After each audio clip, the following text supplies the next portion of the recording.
জুলাই অভ্যুত্থানের অন্যতম সম্মুখ সারির সংগঠক ও ইনকিলাব মঞ্চের আহ্বায়ক শরীফ ওসমান হাদী হত্যাকাণ্ডের পেছনের রহস্য ধীরে ধীরে উন্মোচিত হচ্ছে। হাদীর জানাজার দিনই তদন্তে উঠে এসেছে হত্যার পরিকল্পনাকারী ও সহযোগীদের নাম। গোয়েন্দা সংস্থার একাধিক সূত্রের তথ্য অনুযায়ী এই হত্যাকাণ্ডের মূল পরিকল্পনা ও বাস্তবায়নের সঙ্গে সরাসরি জড়িত ছিলেন ঢাকার দক্ষিণ কেরানীগঞ্জের সাবেক উপজেলা চেয়ারম্যান শাহীন আহমেদ, যিনি শাহীন চেয়ারম্যান নামেই বেশি পরিচিত। তদন্তে জানা গেছে, হত্যাকাণ্ডের জন্য প্রয়োজনীয় অর্থ ও অস্ত্রের ব্যবস্থাপনায় তার সরাসরি ভূমিকা ছিল।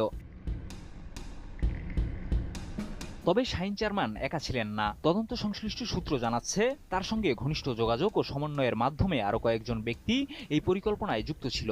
তাদের মধ্যে নিষিদ্ধ ঘোষিত ছাত্রলীগের সাবেক কয়েকজন নেতার সম্পৃক্ততার প্রাথমিক তথ্যও পাওয়া গেছে।